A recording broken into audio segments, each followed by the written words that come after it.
we've been talking a lot about the streaming wars. We've been focusing a lot more on I think we're really interested in how big IP plays a part into the streaming wars of the future.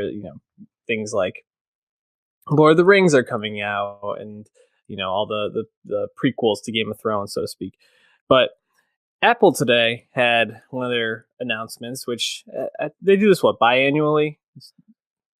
Yeah, something like that. Annually? I don't pay attention to them because I don't use Apple products. But yeah, they come up. It's weird. Apparently, they actually announced a lot of hardware like last week. They kind of just did Huh. some refreshes. Didn't really talk about that much, but they had plenty to talk about today because I listened to the whole thing, and by golly, the first hour was painful. Let me tell you.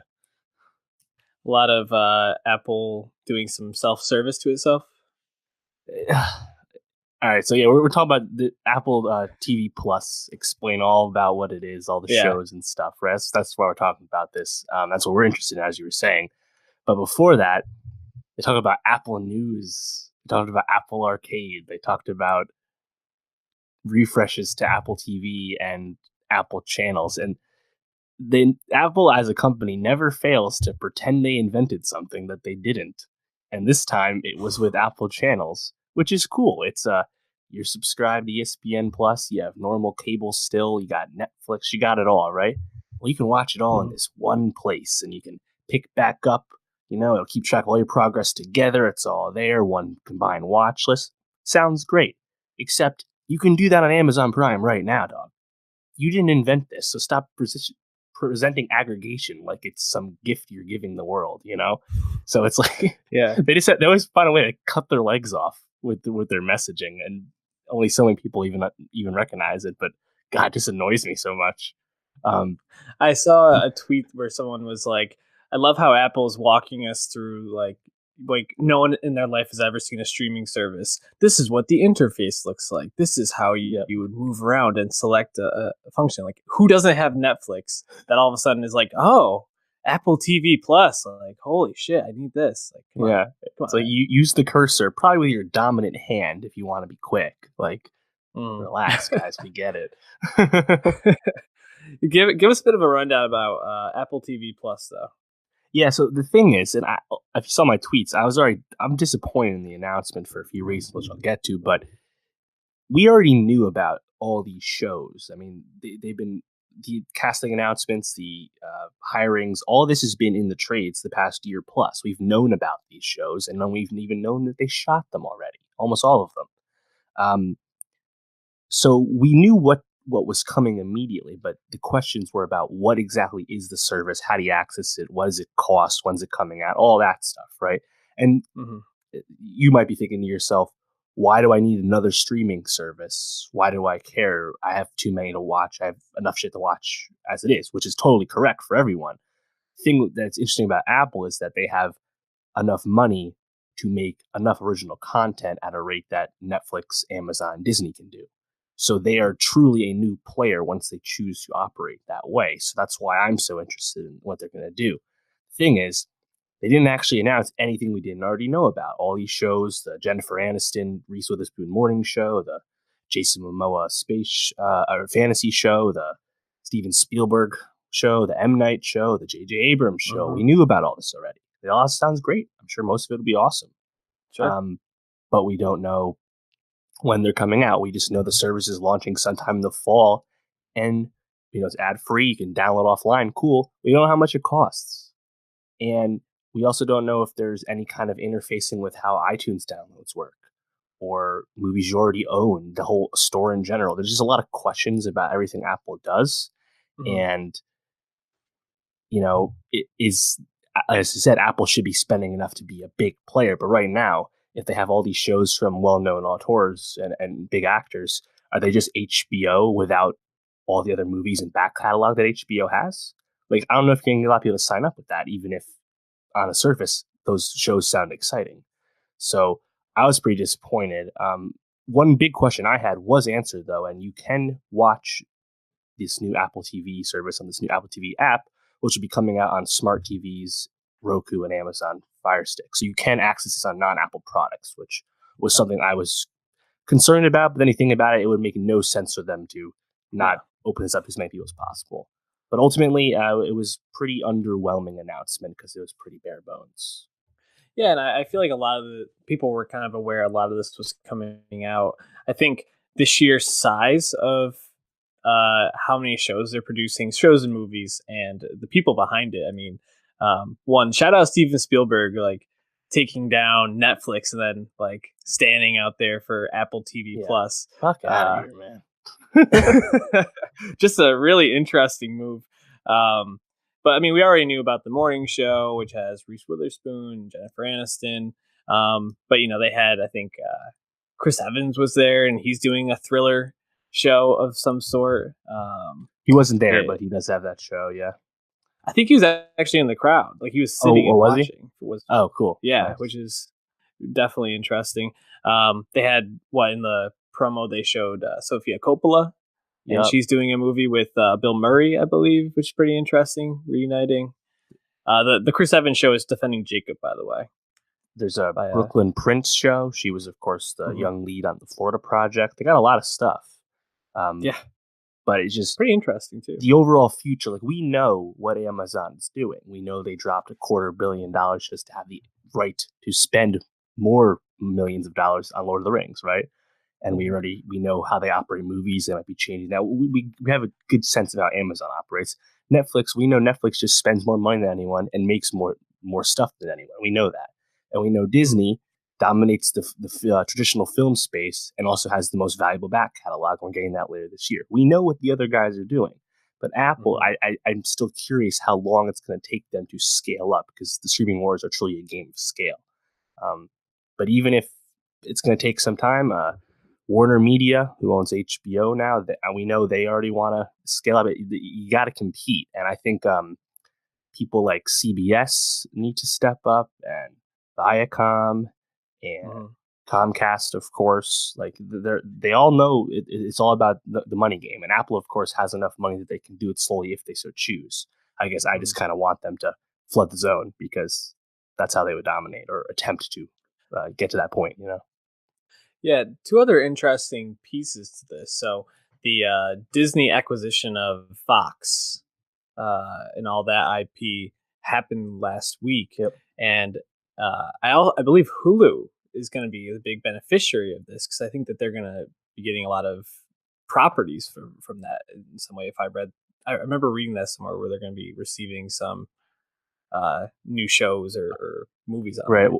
Well, yeah, Disney will have, I think, 60% share of Hulu, so controlling, and there's Right. rumors they're going to try and get Warner's 10%. So they control Hulu versus how many Hulu shows are actually owned by Hulu versus made by someone else. I don't know off the top of my head, but yeah, definitely a valuable piece. But it also kind of takes Hulu off the board in a sense because Hulu used to be owned by everyone, and now it's truly just owned by Disney.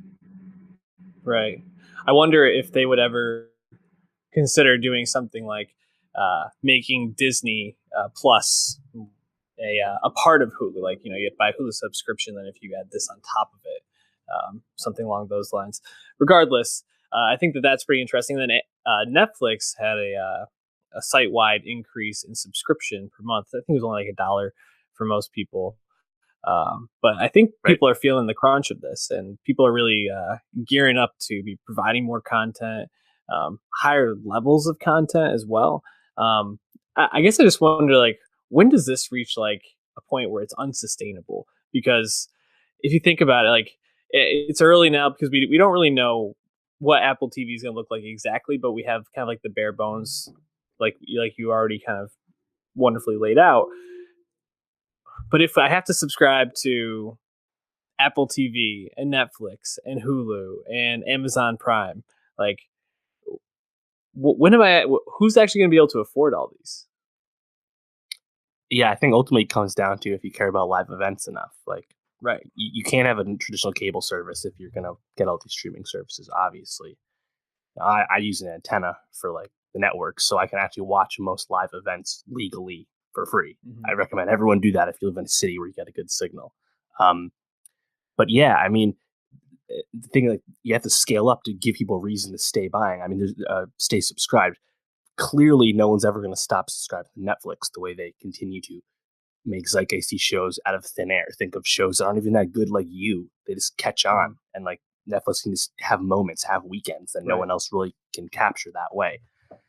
Amazon, despite spending a lot, not as much as Netflix, obviously having Prime and their shipping and all the other Prime benefits, I think is probably what keeps most people subscribed to them, at least for now. They're hoping Mhm. Lord of the Rings is that true, IP, Yeah. and HBO is definitely not as popular as either of those, but has core fans because it just has a stamp of quality unlike anyone else.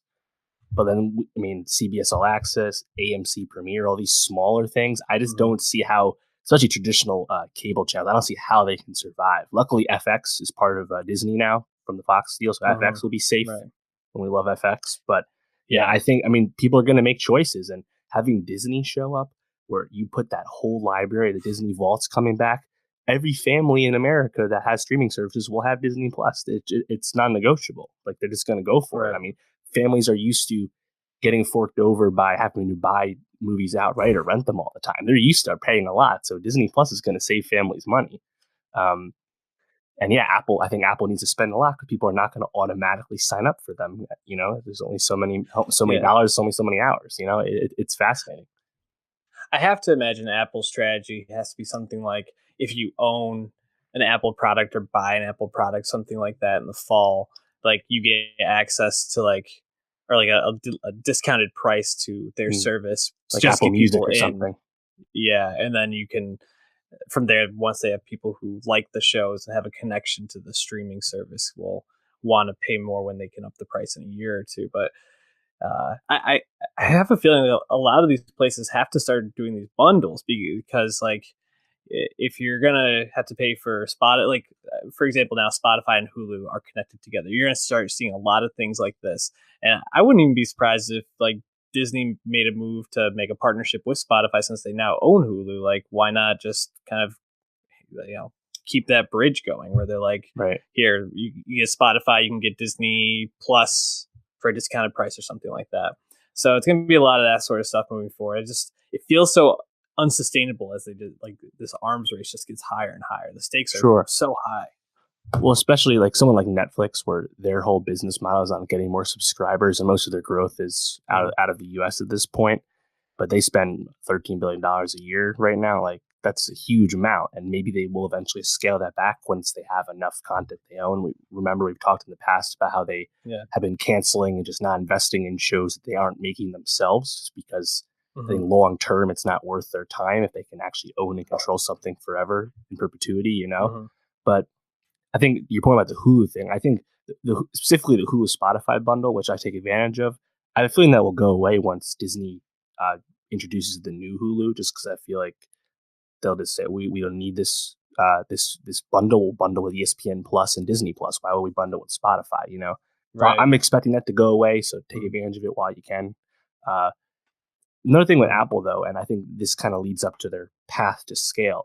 They had that deal with A24 they signed last year. People throw around, what if they just bought A24? Would be Hmm. crazy.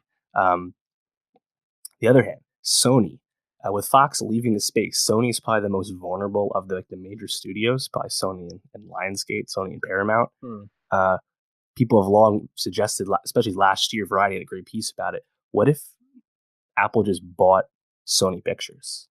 And like that was their true inroad into Hollywood. Um, that would also give them a lot of a backlog. So things to Yeah. think about.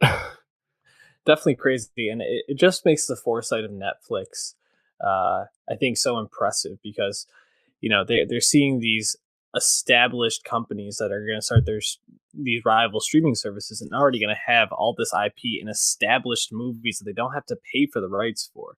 So there's like that ingrown profit. So the fact that Netflix has been spending all this money to develop these award-winning and recognizable shows, just their business model is very impressive to me. How they've moved into the space and kind of been the pioneers of it, but also been like really thinking strategically about how they grow. And the thing, one last note about that is people made a big stink when they paid $100 million to keep Friends for another year, right? Hmm. And like you think about that on the surface, like, oh well, they're spending to keep someone else's thing that's owned by Warner. Why would they do that? We know that Friends, The Office, those are like the most watched shows in the world, like bar Hmm. none. Yep. But the calculus with that is twofold, I think. One, you're just keeping more people subscribed to Netflix as you make more things. Eventually, if you get rid of Friends, they'll be like, well, I can't get rid of Netflix because they have all this other stuff I like too. That's the plan with Friends. It's basically just advertising, right? But Mhm. also, the key takeaway is, why did Warner Media take that cash when they could have just had Friends themselves? You could just put Friends on HBO or this new Mhm. service you're going to work in with HBO. They didn't do that because they're not ready to do it. It just shows you how far ahead Netflix is. Yeah, it's They can just crazy. buy the best shit other people have. Uh, that comfort TV, man. Anyways, I have a feeling we're gonna be talking about this a lot moving forward. So we don't necessarily need to ride it into the ground at this moment.